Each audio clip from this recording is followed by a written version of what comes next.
Hello student. तो जैसा कि हम लोगों ने मूवमेंट्स का चैप्टर 1 हाफ रीड आउट कर लिया था, तो चलिए आगे की रीडिंग स्टार्ट करते हैं। तो सभी लोग अपनी टेक्स्ट बुक ओपन कर लेंगे, पेज नंबर 4। ओके, चलिए देखते हैं। जब बच्चे ने कहा था कि I want to go on the roundabout please father mother, बच्चा अपनी माँ और पा से बोलता है कि मुझे राउंड अबाउट पर जाना है, ठीक है, झूले पर जाना है। तो क्या होता है फिर आगे देखेंगे, यहाँ से स्टार्ट करना था। चलिए देखते हैं। देयर वॉज नो रिप्लाई, अब कोई भी आंसर उसको नहीं मिलता। He turn to look at his parents, वो पीछे मुड़ता है अपने पेरेंट्स को देखने के लिए। They were not there ahead of him, वो जब देखता है अपने पीछे मुड़ करके तो उसके आगे उसके पेरेंट्स नहीं होते हैं। He turn to look on either side, वो दूसरी तरफ देखता है। दे वर नॉट देयर, वो वहाँ भी नहीं होते हैं। ही लुक बिहाइंड, वो पीछे की तरफ देखता है। There was no sign of them, उनका कोई भी वहाँ पर भी संकेत नहीं होता है। अब क्या होता है, a full deep cry rose within his dry throat and with a sudden jerk of his body he ran from where he stood। देखो अब क्या होता है, बच्चे को मतलब अब फुल डीप क्राई, बहुत तेज़ी से रोना आ जाता है, ठीक है। विद हिज थ्रोट, मतलब उसका गला फाड़ फाड़ कर रोने लगता है वो।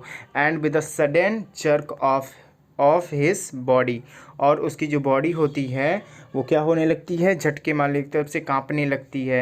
ही ran from where he stood, वो जहाँ खड़ा होता है वहाँ से भागने लगता है। क्राइंग इन रियल फियर, वो डर जाता है बहुत ज़्यादा और रो रहा होता है, चिल्ला रहा होता है। मदर एंड फादर, फिर tears roll down from his eyes, जो उसके आंसू होते हैं उसकी आंखों से बहुत तेज़ गिर रहे होते हैं। हॉट एंड फियर्स, वो बहुत ही तीव्र और बहुत ही ज़्यादा घबराया हुआ होता है, डरा हुआ होता है। फिर his flushed face was convulsed with fear, देखो उसका जो फेस होता है वो बहुत ही उत्तेजित हो जाता है, ठीक है, घबराया हुआ सा दिखता है और बहुत ही उत्तेजित हो जाता है उसका फेस, ठीक है। घबराहट के कारण वो बहुत ही उत्तेजित हो जाता है, मतलब डर और घबराहट के कारण। Panic stricken he ran to one side then to other hither and thither, फिर इन ऑल डायरेक्शन। देखो क्या होता है, he ran to one first side, पहले वो पहली तरफ जाता है, ठीक है, एक साइड जाता है, फिर दूसरी साइड जाता है। हिदर एंड इधर, इधर उधर वो दौड़ता रहता है। इन ऑल डायरेक्शन, सभी दिशाओं में वो इधर उधर दौड़ता रहता है, क्योंकि वो गुम हो जाता है। तो पहले एक बार उधर जाता है, राइट जाता है, फिर लेफ्ट जाता है, ठीक है, इसी तरह मतलब इधर उधर घूमता रहता है। Knowing not where to go, अब उसको पता तो होता नहीं कि मुझे कहाँ जाना है। Mother and father he weld, वो चिल्ला करके रो करके बोलता है, अपने माँ को और पा को चिल्लाता है। हिज येलो टर्बन केम अनटाइड, उसकी जो येलो टर्बन थी, पगड़ी पहने हुए था, वो उतर टाइप जाती है, ठीक है, ढीली हो जाती है।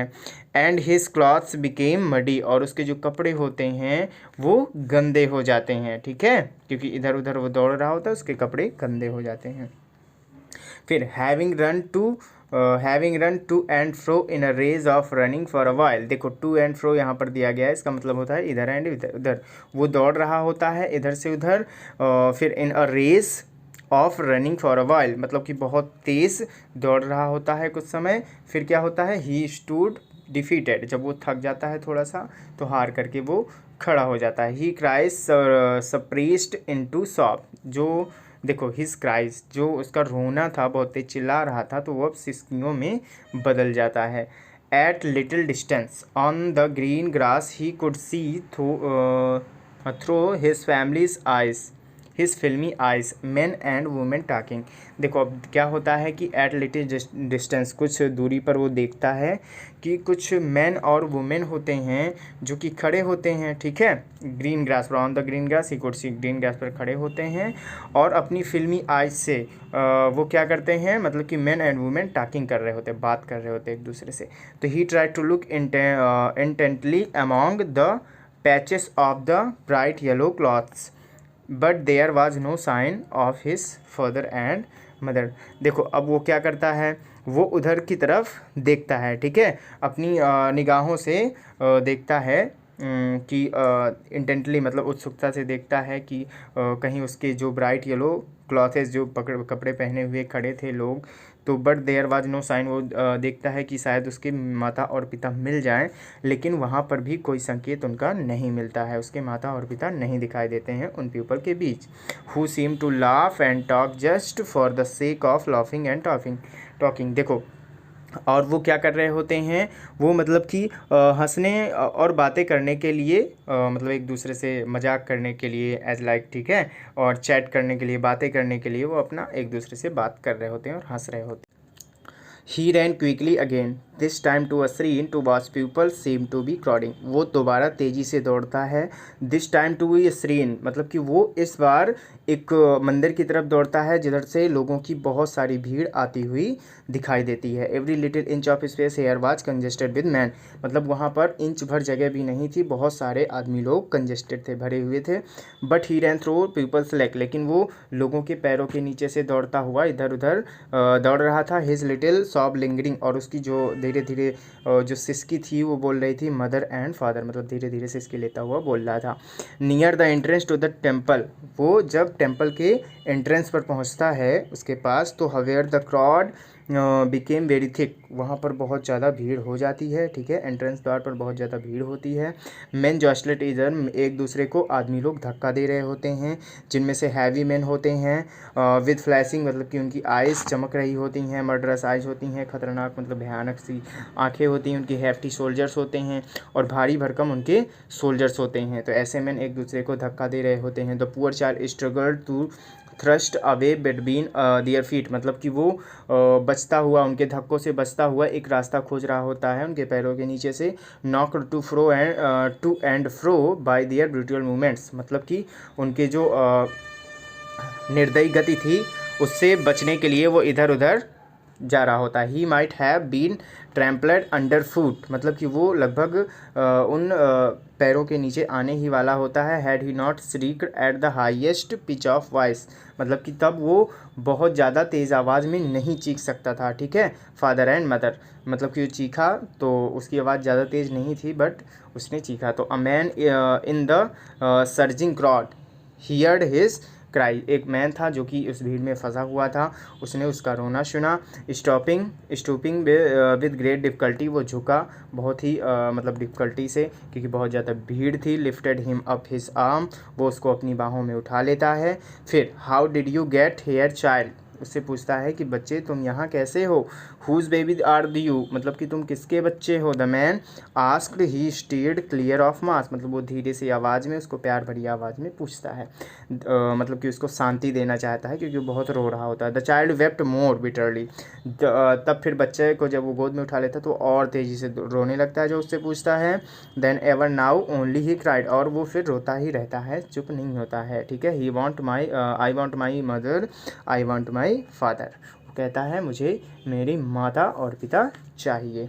फिर क्या होता है, the man try to soothe him by taking him to the roundabout, जो आदमी होता है उसको बाहों में ले लेता है, गोद में ले लेता है और उसको शांत करवाने के लिए, ठीक है, शांत करवाने के लिए उसको राउंड अबाउट पर ले जाता है। Will you have a ride on the horse, कहता है क्या तुम एक घोड़े पर राइड करना चाहोगे, ठीक है। तो he gently asked his age he approached the ring, ठीक है, जब वो रिंग के पास पहुंचता है, रिंग जो बनी होती है तो वहाँ पास वो पहुंचता है तो उससे पूछता है, ठीक है, आराम से पूछता है क्या तुम यहाँ पर राइड करना चाहोगे हॉर्स के ऊपर बैठकर। तो द चाइल्ड थ्रॉट ट्रोर, मतलब कि वो अपनी गले से चिल्ला करके बोलता है इनटू 1000 स्टिल्स ऑफ सॉब, मतलब कि बहुत ज़्यादा 1000 सॉब्स सिसकियाँ लेकर के बोलता है। ही ओनली साउटेड, वो चिल्लाता ही है, केवल चिल्ला करके बोलता है कि आई want my father, I want my mother, मुझे अपने माता और पिता ही चाहिए और कुछ नहीं चाहिए, वो कहता है।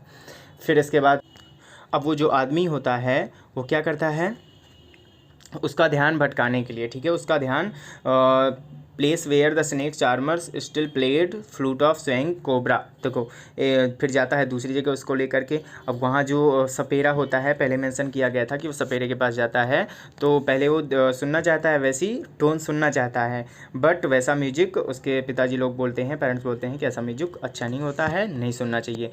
तो वहीं पास उसको ले जाता है कि उसका थोड़ा सा ध्यान भटका दे वो, ठीक है, उधर ध्यान लगा दे जिधर स्नेक चार्मर होता है, ठीक है, सांप नचाने वाला होता है, तो अपनी बांसुरी बजा बजा रहा होता है और उससे बीन बजा करके सांप को, कोबरा को नचा रहा होता है, ठीक है। तो listen to that nice music child he pleaded, उसने आराम से विनती करके कही कि बेटा शांत हो जाओ और ये म्यूजिक सुनो। तो but the child shut his years with his fingers and shouted his double pitches strain. फिर क्या करता है बच्चा, क्या करता है, उसको ये ध्वनि अच्छी नहीं लगती है अब, ठीक है। तो चाइल्ड शट हिज ईयर्स, अपने कानों को बंद कर देता है, विद हिज फिंगर्स, अपनी उंगलियों से। फिर दोगुनी आवाज़ में वो फिर चिल्लाता है, आई want my mother, I want my father. The man took him near the balloons. अब क्या होता है, फिर उसको शांत करवाना था तो मैन उसको बैलून्स सेलर जो खड़ा था पोल के पास, तो उसके पास ले जाता है और thinking the bright colours of balloons would distract the child's attention. वो सोचता है कि इसके जो मतलब कि कलर्स हैं, ब्राइट कलर्स हैं, अलग अलग डिफरेंट कलर्स हैं, तो बच्चे का जो अटेंशन होगा तो अपनी तरफ अट्रैक्ट करेंगे, ठीक है। ये अब एंड क्वाइटन हिम, और उसको शांत कर देंगे। Would you like a rainbow coloured balloon. तो बच्चे से पूछता है मैन कि क्या तुमको रेनबो कलर्ड बैलून चाहिए, मतलब डिफरेंट कलर के बैलून्स। ही परसुएसली आस्क्ड, मतलब कि वो शांत करने की भावना से, ठीक है, मनवाने के ढंग से उससे पूछता है।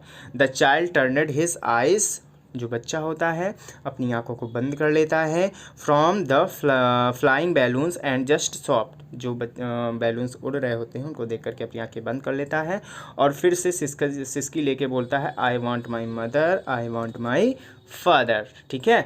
जो पहले बैलून चाहता था अब वो रोने लगता है, ठीक है। अब वो कुछ भी चीज़ों को पसंद नहीं करता है, वो कहता है मुझे मेरे माँ और पिताजी ही चाहिए। फिर the man still trying to make the child happy. देखो अब मैन होता है तो वो सोचता है कि बच्चा खुश हो जाए, ठीक है। तो वो बहुत सारे मतलब कि प्रयास करता है, ठीक। फिर bore him to the gate where the flower seller sat. अब क्या करता है वो उसको उठाता है और ले जाता है जहाँ पर गेट पर ले जाता है जहाँ फ्लावर सेलर जो था वो बैठा हुआ था। Look can you smell those nice flowers. अब बच्चे से पूछता है कि देखो क्या तुम इन फ्लावर्स की स्मेल लेना चाहोगे। Child would you like a garland to put round your neck. और क्या तुम अपनी गर्दन पर एक हार पहनना चाहोगे, ठीक है, गार्लैंड पहनना चाहोगे।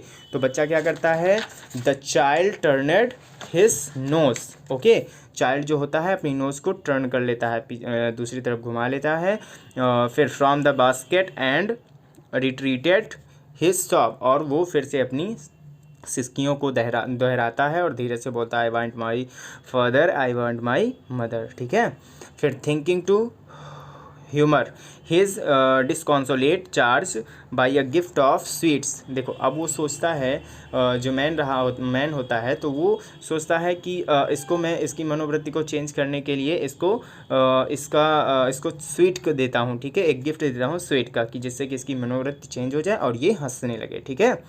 तो the man took him to the counter of sweet shop. Man उसको ले जाता है, जो काउंटर होता है स्वीट शॉप का उसके पास ले जाता है और कहता है, what sweet would you like child, would you like child. बच्चे से पूछता है क्या तुम कौन सी मिठाई पसंद करते हो तुम। ही आस्क्ड, उसने पूछा। तो the child returned his face, the child turned his face. बच्चा अपना जो फेस होता है उसको दूसरी तरफ मोड़ लेता है। From the sweet shop and only shop, मतलब स्वीट शॉप होती है दूसरी तरफ मोड़ लेता है अपना मुंह और केवल बोलता है सिसकियों में कि आई वांट माई फादर। रो रहा होता है आई वांट माई मदर, ठीक है, केवल यही बोलता रहता है और स्टोरी हो जाती है एंड, ठीक है। तो इसमें क्या होता है, एक बच्चा होता है जो मेले में जाता है अपने पेरेंट्स के साथ और बहुत सारी चीज़ों को देख के अट्रैक्टेड होता है, उनको चाहता है, ख़रीदना चाहता है, बट उसके जो माता पिता होते हैं, पेरेंट्स होते हैं, उसको मना करते हैं। और जब एक टर्न आता है, जब वो क्या होता है राउंड अबाउट के पास पहुंचता है तो वो सोचता है कि मैं झूले में झूल लूं, तो उसकी बड़ी दिली इच्छा होती है। तो वो पूछता है अपने पेरेंट्स से, जब पूछता है पीछे देखता है तो उसके पेरेंट्स नहीं होते हैं। वो अब जान जाता है कि वो गुम हो चुका है और उसको वो सारी चीज़ें जो अब उसको मैन उसको गोद में उठाकर ले जाता है, सारी चीज़ें जो उसको चाहिए होती हैं, उसकी जो इम्पोर्टेंस होती है, महत्वता होती है, तो वो बहुत ही कम हो जाती है। वो कहता है कि मुझे मेरे माता पिता चाहिए, ना कि मुझे कोई और चीज़ है, ठीक है। तो ये स्टोरी में था। ठीक, तो अब इसके क्वेश्चन आंसर करेंगे। तो सभी लोग अपनी नोटबुक पर क्वेश्चन आंसर नोट करेंगे। ठीक है, चैप्टर को रीड आउट कर लेंगे एक बार फिर से स्टार्टिंग से और क्वेश्चन आंसर नोट कर लेंगे। ठीक है, तो स्क्रीनशॉट आप लोग ले लीजिएगा और राइट कर लीजिएगा। देखिए फर्स्ट क्वेश्चन दिया गया है, आप लोग देख सकते हो अपनी बुक पर भी। ठीक है, what are the things the child sees on the way to the fair, why does he lag behind. तो इसमें क्वेश्चन में दिया गया है कि व्हाट आर द थिंग, ऐसी कौन सी चीज़ें थी जो बच्चे ने देखा था जब वो मेले जा रहा था, तो रास्ते में बच्चे ने देखा था। और why does he lag behind, और वो पीछे क्यों छूट गया था, फिर वो पीछे क्यों छूट जाता है, बोल रहा है। तो the child sees toys, flowering mustard field, dragonflies, जो सारी चीज़ें देखता है वही सारी मेंशन की गई। ठीक है, butterflies, doves, huge crowd of people entering the fair, sweet shops, garlands of gulmohar, rainbow colour balloons, snake charmer and a roundabout swing, ये सारी चीज़ें वो देखता है। ठीक है, फिर he lags behind because he fascinated by all the things he sees on the way to the fair. देखो अब वो पीछे क्यों छूट जाता है, क्योंकि ये सारी चीज़ें जो उसने देखी हैं, ठीक है, तो इन सारी चीज़ों से वो बहुत ही फैसिनेटेड होता है, मतलब कि अट्रैक्टेड होता है उन पर, उनको चाहता है कि मैं इनको ख़रीद लूँ, ठीक है, अपना बना लूँ। तो वो क्या होता है, पीछे छूट जाता है, उनको देखने लगता है और पीछे छूट जाता है। ठीक है, आप यहाँ तक भी आंसर राइट कर सकते हो, यहाँ तक भी करेक्ट हो जाएगा। चलिए फिर आगे देख लेते हैं। His parents constantly call him to him so that he does not get lost in the crowd. देखो हिज पेरेंट्स, उसके पेरेंट्स मतलब लगातार उसको बुला रहे होते हैं, so that he does not get lost in the crowd, की मतलब कि वो भीड़ में कहीं खो ना जाए। At times he stops to be able to buy toys. पहली बार वो क्या करता है कि टॉयज़ की दुकान पर रुकता है और सोचता है कि मैं टॉयज़ खरीद लूँ। ठीक है, फिर दूसरी बार मतलब क्या करता है, he stops to admire of beauty of nature. ठीक है, मतलब कि नेचर की ब्यूटी से वो अट्रैक्टेड हो जाता है। ठीक है, उससे प्रशंसित होकर वो सोचता है कि नहीं मैं यहाँ पर भी रुक लूँ। फिर आगे मतलब कि फ्लावर्स वगैरह, कैचिंग बटरफ्लाइज, ये सारी चीज़ें वो करता है, उनमें मतलब कि रुक जाता है, इसीलिए वो पीछे छूट जाता है। ठीक, नेक्स्ट आंसर करेंगे। तो सभी लोग क्वेश्चन राइट कर लेंगे। ओके, चलिए देख रहे हैं। नेक्स्ट आंसर दिया गया है, क्वेश्चन है in the fair he wants many things they what are they, मतलब कि कौन सी चीज़ें थी जो वो फेयर में ख़रीदना चाहता था।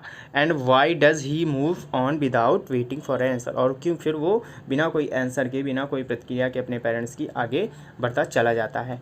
तो इसको देखेंगे।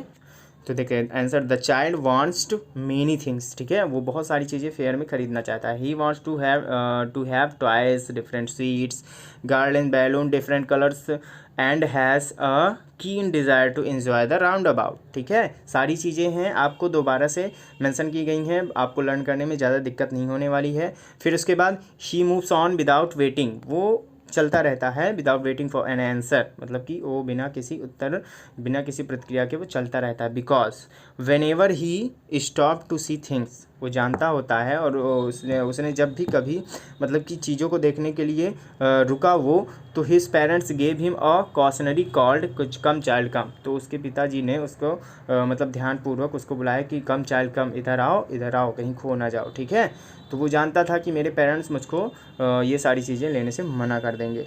ठीक, फिर इसके बाद when does he realise that he has lost his way, उसको कब रियलाइज़ हुआ कि उसने अपना वे जो रास्ता था फेयर का और अपने पेरेंट्स का साथ छोड़ दिया है। How have his anxiety and insecurity Deen describe, उसकी जो एंजाइटी थी, चिंता थी और इनसिक्योरिटी कैसे डिस्क्राइब की गई है। तो देख लेते हैं।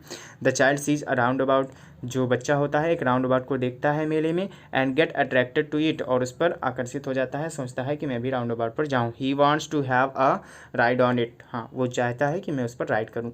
फिर he ask his parents for permission to enjoy it, वो पीछे मुड़ता है और अपने पेरेंट्स से बोलता है कि मुझे इसमें एंजॉय करना है। ठीक है, परमिशन लेता है। तो having no response on the part of his parents on the, देखो अब क्या होता है, वो जब पीछे मुड़ता है देखता है कि वहाँ पर से कोई प्रतिक्रिया उसको नहीं मिलती है। ठीक है, कोई आंसर उसको नहीं मिलता है। तो he realise that he has lost his way, उसको रियलाइज़ होता है कि नहीं, हाँ उसने अपने पेरेंट्स को खो दिया है, अपना रास्ता उसको खो दिया है उसने। ठीक है, he starts crying bitterly once and runs here there in search of them. ठीक है, वो क्या होता है, बहुत ही तेज़ रोता है और इधर उधर फिर दौड़ने लगता है। आप लोग स्क्रीनशॉट ले लीजिए। ठीक है, नेक्स्ट देखेंगे अब। दिया गया है क्वेश्चन नंबर 4। क्वेश्चन नंबर 4 पर है why does the child lost interest in things that he wanted earlier. बहुत सारी चीज़ें रहती हैं जो चाइल्ड ख़रीदना चाहता है, उनको पाना चाहता है, बट पहले पाना चाहता है, लेकिन बाद में वो अपना इंटरेस्ट क्यों खो देता है, ठीक है, बिकॉज वो खो गया होता है तो उसको उसकी इंपॉर्टेंस ज़्यादा नहीं लगती है, जबकि अपने पेरेंट्स की इंपॉर्टेंस उसको ज़्यादा लगती है, इसीलिए वो सारी चीज़ों में इंटरेस्ट खो देता है। तो the child losses interest in the things he had wanted earlier, मतलब वो सारी चीज़ें जो पहले चाहता होता है उनमें अपना इंटरेस्ट नहीं रखता, अपनी रुचि नहीं रखता है, because he got lost in fair, वो मेले में खो गया होता है, and he is panic stricken for being lost. फिर मतलब कि उसको बहुत ज़्यादा दर्द होता है और वो बहुत ज़्यादा रोने लगता है, ठीक है, कि अब now he first wants his parents, अब वो क्या चाहता है, अब अपने पेरेंट्स को चाहता होता है, he is afraid of feels unsafe, और वो सोचता है कि मैं बिना उनके अनसेफ हूँ और उनकी इंपॉर्टेंस उसको समझ में आती है। अब तो वो फिर सारा जो इंटरेस्ट होता है उन पर तो अपना लॉस कर देता है, ठीक है, मतलब उसको इंटरेस्ट अब नहीं रहता उन सारी चीज़ों पर। क्वेश्चन नंबर 5 दिया गया है what do you think happens in the end, does the child find his parents, मतलब कि एंड में क्या होता है, क्या बच्चे ने अपने पिता माता को पा लिया था, तो यस, हाँ, क्या होता है, I feel that the child finds his parent at last, मतलब कि हम सोच सकते हैं कि देखो वो जो मैन था वो एक गुड मैन था, तो वो उसको लिए था और वो ढूंढ भी रहा था उसके पेरेंट्स को, और प्लस में उसको चुप भी करवा रहा था, तो हम सोच सकते हैं कि वो अपने पेरेंट्स को पा लिया होगा। The kind hearted person must have tried his best to find his parents, क्योंकि वो जो काइंड हार्टेड मैन था उसने अपना बेस्ट दिया होगा उसके पेरेंट्स को ढूंढने के लिए, क्योंकि वो बहुत अच्छा इंसान भी था ना। फिर on the other hand the parents of the child must have left no stone unturn to find child. देखो दिया गया है कि यहाँ पास अब जो बच्चे थे, वो जो पेरेंट्स थे, तो उन्होंने भी मतलब कि आगे मेले में नहीं गए होंगे, वो भी मतलब आगे नहीं बढ़े होंगे, और अपने बच्चे को ढूंढने के लिए वो भी मतलब कि रुक गए होंगे, उसका वेट कर रहे होंगे, ठीक है, तो इसका मतलब कि बच्चे को उन्होंने ढूंढ लिया होगा। चलिए आंसर हो जाते हैं इसके कंप्लीट। तो अब आप लोग को क्वेश्चन आंसर कंप्लीट कर लेने हैं, चैप्टर की रीडिंग कर लेनी है अच्छे से।